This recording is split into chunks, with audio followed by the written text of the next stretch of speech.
Lagay ng ekonomiya, kalakalan, negosyo at iba pa. Atin ang alamin dito sa Ang Pilipinas Ngayon. Magandang araw, narito tayong muli para sa segmentong Balitang Negosyo at Kalakalan.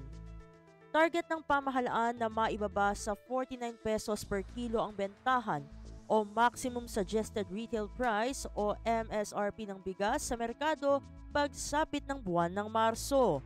Sa press briefing sa Malacanang, sinabi ni Agriculture Secretary Francisco Tiu Laurel Jr. na sa ginawa nilang pag-iikot sa merkado, nakita nila na ang margin mula importer hanggang retailer ay nasa 14 to 16 pesos per kilo. Gayong dapat ay nasa 8 to 10 pesos lamang per kilo ang maximum.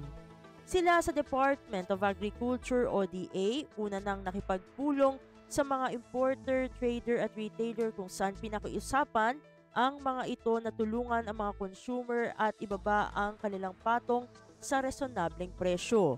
Batid rin ani Secretary Laurel ng DA na mayroong pang old stock ang mga retailer na mahal nilang nabili, kaya naman binigyan nila ng oras ang mga ito upang i-dispose ang kanilang mahal na stock para hindi rin naman sila malugi.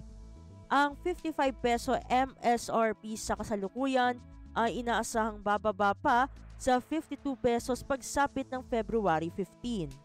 Dahil inaasahang makabibili na ng bagong stock ang mga ito mula sa Vietnam, Cambodia o Myanmar, inaasahan na maibababa na rin sa 49 pesos ang MSRP pagpasok ng Marso.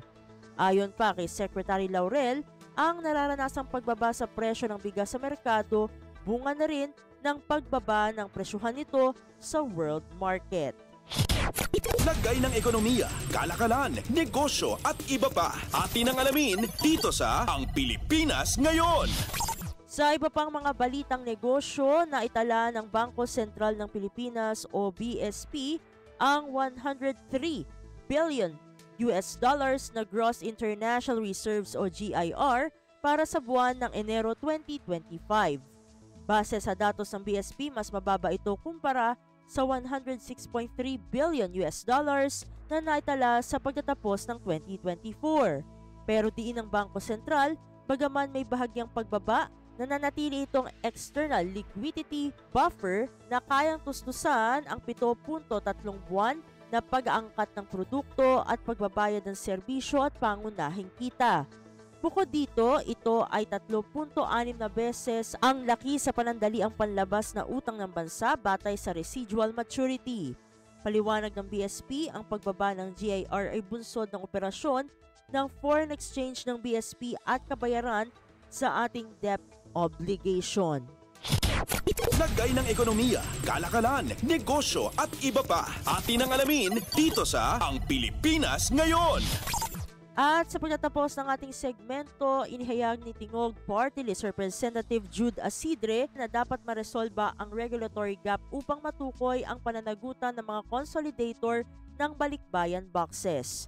Sa panayam kay Representative Asidre, sinabi nito na dapat mabigyang linaw kung sino ang may pananagutan sa mga balikbayan cargoes na ipinapadala ng Overseas Filipino Workers o OFWs sa kanilang mga kaanak dito sa Pilipinas.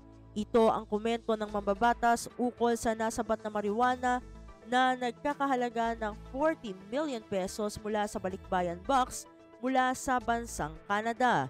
Aniya, kung maayos ang liability ng mga consolidator, matutukoy kung sino ang dapat managot sa drug smuggling at maiwasan ang pagtuturuan ng mga ahensya ng gobyerno sa kinahihinatnan ng mga balikbayan box. Lagay ng ekonomiya, kalakalan, negosyo at iba pa. Atin ang alamin dito sa Ang Pilipinas Ngayon. At dito na nagtatapos ang ating segmentong Balitang Negosyo at Kalakalan para sa Radyo Pilipinas World Service. Ito si Steph Vicente. Muli, magandang araw. Lagay ng ekonomiya, kalakalan, negosyo at iba pa. Atin ang alamin dito sa Ang Pilipinas Ngayon.